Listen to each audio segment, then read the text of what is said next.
we've assembled an all-star panel of experts who are ready to share their insights. Think of them as the Avengers of education. Oh, I liked that. Like what I did there? That was good. And don't worry, everyone, the panel promised not to assign any homework today. So, without further ado, let's join Laura Tresler, Nick, Louise and Peter. I'm sure they're going to give us some incredible insights and a lot to think about. Get ready to be inspired, and it's over to you, Laura.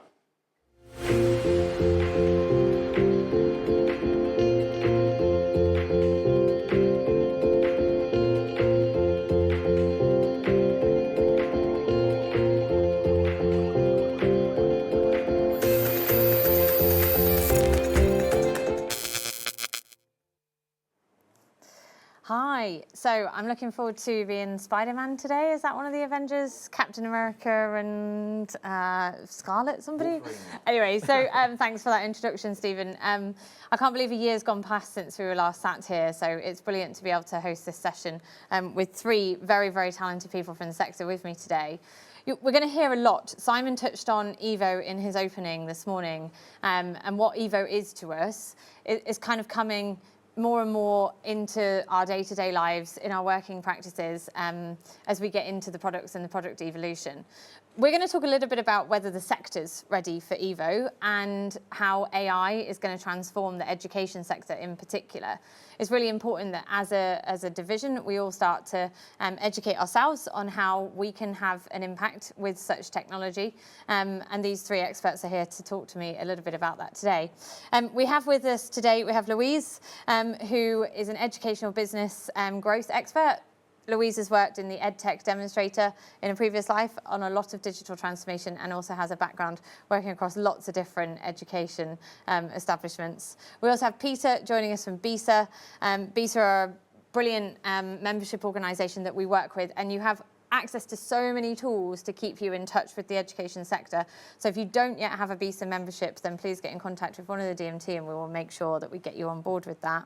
And then we also have Nick Finnermore, who's also an education consultant, worked in the EdTech sector and supported organisations right from startups all the way through to substantial growth in the sector, and been with us in the sector, I think, for around about 20 years, although I was told not to say that. So on that note, I will probably come to Peter, you first, if that's all right. Can you just talk to us a little bit about what AI can really actually do for the education sector and how you really feel it could transform it? Yeah, well, we're in the middle of a workforce crisis at the moment, and we've done a lot of research on that on BISA in terms of, you know, the acuteness of the issue, but also the reasons that are driving it. And one of the top issues that always comes up is workload. And the Department for Education already recognises that workload is an enormous problem. And anyone that's used ChatGPT or Google Bard or anything like that will know that AI can actually prove to be a massive time saver, especially for those sort of small administrative tasks. So I think it has promise to deliver huge potential. I think one of the risks, though, is that teachers can be a bit nervous about how it's going to impact their role. They've had not the most positive experience with AI over the last 4 or 5 years. If you think of the GCSE crisis in 2020 when they tried to predict everybody's grades, it doesn't instill confidence all the time. So I think there's massive gains to be made, but it's really about communicating how it's going to complement their role rather than replace it. Yeah. And what are you seeing across your supplier base in that membership of all your different suppliers that you've got on the books at BISA? How are they all embracing it? How much of a hot topic is it? Where's that trend heading? Yeah. BISA's an enormous organisation. You know, we cover things like furniture manufacturers and stationery manufacturers who obviously aren't going to be using AI, maybe in their back office work, but definitely not within their products. But certainly from our publishers and our EdTech companies, they are really starting to utilise AI, and that's across the board, from management information system providers to people that provide assistive technology to people that create content, so like our big publishers really. Different companies are moving at different paces. So the larger companies, our larger members, are moving a bit slower and taking it a sort of a more gradual process in terms of implementing it into their products. But we are already seeing, especially with smaller organisations, a rapid rollout of AI technologies across their products. It gives me a nice synergy, maybe, Nick, if I come to you next, especially working with a raft of different suppliers from those smaller ones. What are some of the use cases, kind of, where are you seeing people start to kind of embrace AI in education? I think there's a massive opportunity, and I think generally in education, I think it's a little bit like technology. I think we actually are behind the curve. We could probably look at other industries and probably take note and sort of learn from that, in my view, personally. So there's a lot of usage of like generative AI at the moment. So people are putting in ChatGPT into their systems and then not pretending, sorry, that's wrong words, but basically suggesting that they're now doing AI. I think AI is so broad, you know, from anything from data science to generative AI to robotics and automation. I think, you know, ultimately they need to embrace more of that, in my personal opinion. There are some. So I went to a launch the other day from ADSP, who basically have just launched their tutor bot. Which is amazing for revision. So that basically, you know, I don't know if you actually, it's very similar to, have you seen ChatGPT 4 and when they're talking about the hypothesis triangle and that child is learning? I think it's amazing. You know, it's just pure speech. I think there's a lot to be learnt there. I think data science is the key. And I think, you know, I know Evo is effectively about holding that data and showing insight. And I think ultimately that's where businesses need to go. Because there's so many use cases, from the ability to look at, you know, or get to the point where you're doing adaptive learning. You know, you are basically giving that, we've all been talking about individualized learning for such a long time and saying, can we get there? And actually, I think AI can help us to that point, you know, everything from scraping data from even social media and places like that, but also taking all the data across the board, you know, that you have in education. There's so much data we hold, so much data we hold, and yet we underutilize it, you know, even from just learning from each other. You know, if you can imagine having a mat, you know, or a child in a particular, like Oasis mat, where they're basically, you know, where they have children in more impoverished areas, but, you know, learning from another mat in a different area with the same demographic as that child and sort of putting those same interventions into place. I think, you know, I just think there's so many different use cases. We have such a role to play in that as well, because we have so many customers that we're kind of working with. Depending on the size of that customer, we're working with different demographics, we're working in different regions, and actually the ability to aggregate that and surface that up to our customers to tell them kind of, and be able to spot some trends that are coming, I think is really important. I just want to touch on that kind of piece around there being a lot of generative AI. It's the buzzword, and I think we've talked a lot about teachers are slightly scared of generative AI. They feel that actually it's the cheating tool and not necessarily embracing kind of actually how we can use it within the setting to be able to make them more effective. But it is the kind of buzzword, it's the first thing. Like, just talk to me a little bit about automation and kind of maybe where that could go in the future. I think the generative AI has definitely got a place, but it's combined with those other AI points. You know, when I was talking to a bunch of schools the other day, and it's very much along the lines of, you know, can you imagine yourself in the future where, you know, you get into your automated car, you know, you're basically being chauffeured, and the first thing you do, you know, you ask the questions. You know, you don't type and try and search for reports or search for what's happening. You just go, so number one, is my lesson plan, you know, have I had my lesson plan? Do I need to adapt it in any way? You know, what happened with the homework last night? You know, how do they do? Is there anything I should be aware of? Is there a child that's really struggling based on, you know, maybe eye movement in the PC or whatever it might be? There's lots and lots of use cases there where you can get to a point where you can go, you know, wow, I don't, as a teacher, it's informing me. It's basically taking away a lot of pressure of marking homework. You know, all those things that lots of teachers, and my sister, you know, came out of the education system because of the fact it was just too painful. So you take away some of those elements and you're just talking to the PC, you know, you're talking to the system, whatever system it might be, to get the information out. And that's what excites me, is the idea that basically as a teacher, I'm not going, how do I use this system? You know, it's automatic. So I think, you know, the automation piece, data science piece, and then putting generative AI on top of that, I think that's where you get really strong value. It's perfect time, Louise, to kind of get your thoughts on this, right? I have so many questions from an educational perspective that we've just touched on there. So we talked about, Peter, there's so many different applications, there's lots of small use cases. That actually makes it a really complex environment for a school to manage when there's different suppliers with different single point use cases. We then talked about how we can aggregate data, spot trends, and you and I were talking earlier just on how actually different learning abilities can be helped, such as speech, for instance, through AI. And maybe just give us some educational settings and kind of where you think it will have an impact. Yeah, sure. In education, AI is either viewed as excellent and people are very forward-thinking and embracive, or there is that fear because it's very much a process of it works, what we've always done, we're always going to carry on doing unless we can bring a little bit of tried and tested in. I've been in a very fortunate position over the last 4 years where I've trained thousands of people across the education sector in digital skills across all levels. And what I see time and time again is people are willing to try and use it if it saves them time, if it brings funding to their bottom line, and if it retains their staff. And when I have worked with the education sector, the first thing to always keep at the forefront of anybody's mind is every single school is a business. And so if anybody that is selling a product into the education sector remembers that the person at the top has to maintain well-being, has to maintain bums on seats for the children, which brings in the funding, and then has to maintain their staff. Now, automation, we know in our sector, and as Nick was saying, in other sectors, embraces automation a lot more quicker than schools.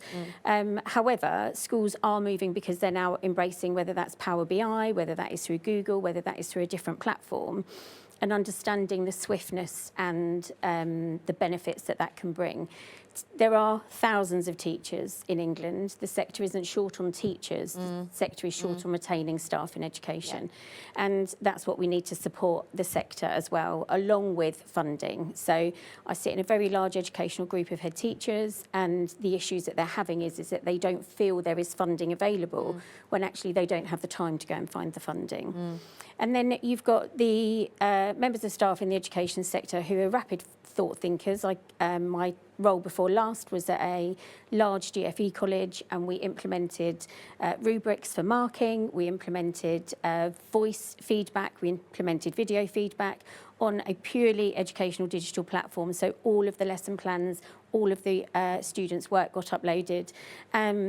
And every single senior leader, teacher, TA, whoever I'm working with, the first thing I always find out is where their base is. So just recently worked with a group of 5 head teachers, and only 1 out of those 5 head teachers actually used Waze. Gosh. So they hadn't realised that Waze was even a platform that they could use just to make their lives simpler, as an example. And some of the impact of utilising AI, I've had staff, so I used to manage 340 staff with 6,000 students, and I've actually had staff come and cry at my door saying, I now get to spend time with my children. And teachers don't train to be teachers, and lecturers don't train to be lecturers, to not teach and not lecture. And actually the majority of them are quite happy with marking. It's the cumbersome work around that. And if AI can, and it can, lift the load there, then they can actually do the job that they're trained to do. So I very much liken it to a doctor or a surgeon. A surgeon turns up to his surgery, he may have done some pre-work, he may see the patient afterwards, but he doesn't do the tidy up. He will do his notes, but he doesn't do the work around that. And that's really how we've got to think of our teachers. Our teachers need to be able to go into surgery, they need to go into their classroom, be able to do their job correctly, and AI supports all of that piece around it. And time again, particularly at this time of year, the SATs results got released yesterday, and so head teachers are frantically trying to pull that all together, along with end-of-year reports, plus manage staff absence, plus manage disgruntled parents. So any AI platform that can support all of that administrative task and lift that non-customer facing, so non-staff facing, non-student facing workload is an absolute winner in my eyes. It's really interesting because I take you back to the piece on fear, right? And I always say, I say this a lot to our sales team as well, but the reason why your customer is not changing is not because they don't see the benefit of changing, actually. It's because they're really fearful that if they make that step and then it goes wrong, that actually that's the kind of thing people get fired for. That's the kind of thing that people have got their status remembered for, right? So, and there's a lot of fear around this, which is driven by a lot of headlines, a lot of kind of the wrong press getting out there, not necessarily the positive use cases. How do we, and probably Peter, if I come to you first, how do we start to educate the market maybe and help them alleviate some of this fear around it? You know, it's a classic problem within the teaching profession is sometimes they can take things that are considered shortcuts and they can be looked at their peers as if they're being lazy or something like that. I think what's really important to communicate, and Louise touched upon this, is that it's about bringing the magic back into the profession, bringing the magic back into their day-to-day working lives and giving them more time with their children and their learners, things like that. So, yeah, it's really that communication piece of making sure the teacher understands this isn't something that's going to replace them. It's something that's just going to free them up to do more of what they want to do. I was going to say, I'll give you an example of a cumbersome workload. So schools more and more are receiving subject access requests. So for a school to deal with a subject access request, you effectively take a member of staff out of their role for a week to draw down all of the data across all of the different platforms and across all of the different paper portfolios that it's held in, and then the redaction that has to take place.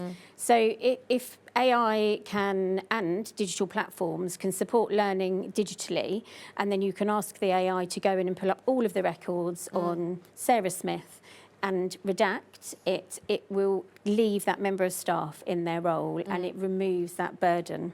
And that is huge. If a head teacher can go along and see their finances in real time and project what's happening, project the impact of staff absence without having to sit and work it out, without having to be concerned that somebody's tampered with the Excel spreadsheet formula, that is instrumental in their well-being and their workload. Completely. There's a real trending kind of what can the data start to tell us about what is about to happen, and then there's an intervention piece that kind of comes through that as well. So I'll come back to Peter for a second, and then Nick, I'll just come to you. And I want to talk about safeguarding and guardrails around AI so that we alleviate some of that. But yeah, I mean, I just wanted to touch, Nick mentioned before about that predictive piece, and that sort of, AI is just more than the generative piece. And really, as an organisation, that is the secret sauce, which is what makes your product really unique for the market, and integrating that with generative AI. I think specifically from a differentiation point of view, so differentiated learning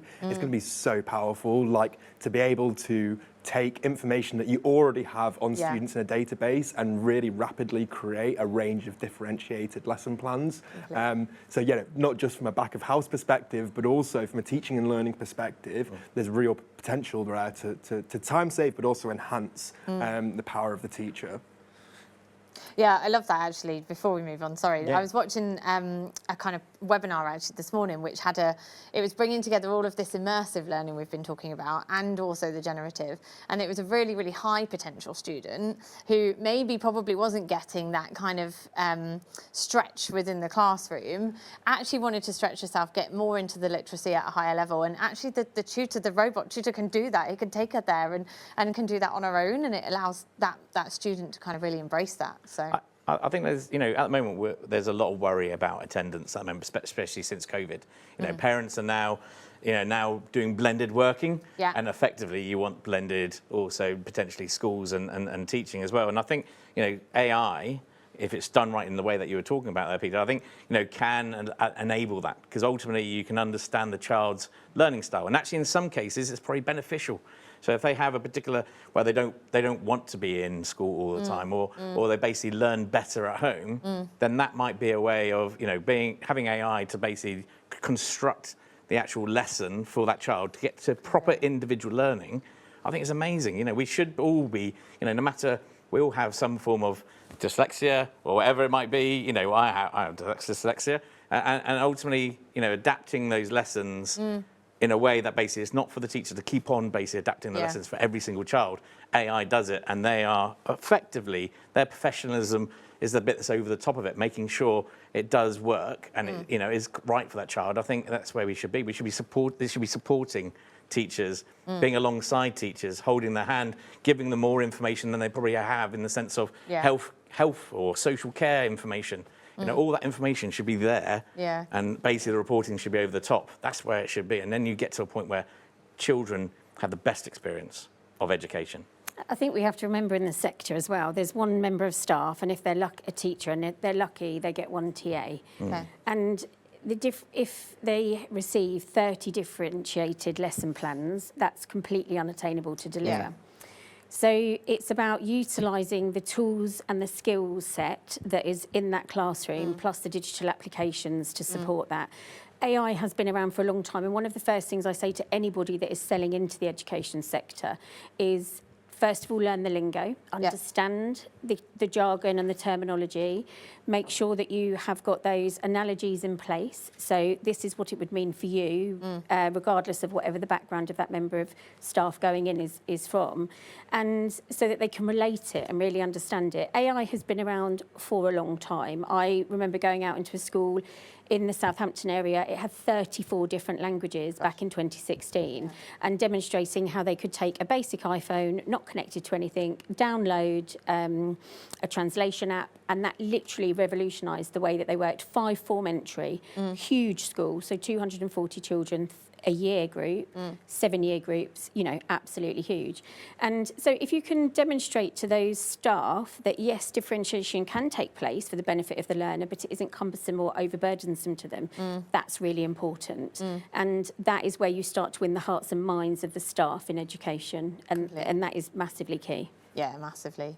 You also talked about safeguarding, and I think that is a really important piece. Yeah. You know, ultimately, AI, even though it's been around for a while, and definitely the terminology of it has been around for a long time, but I think we're now getting into this state where it's exponentially getting fast. You know, it's learning. Basically, AI is learning quicker and quicker and quicker. And I think, we have to, like all things, we have to take it everything with a balance, and we need to understand how we make sure we protect children as much as possible as well at the same time, and teachers. And that is actually down to industry. You know, there's always, why don't things get adopted enough? And I think sometimes it's because industry don't explain enough to education. Vice versa, sometimes, by the way, education don't talk about their pain points enough. And so, so industry gets it wrong. But industry needs to basically reassure education that, they're putting the MLL correctly together. So basically making sure there's no rude words or rude things going to basically come out of whatever generative AI.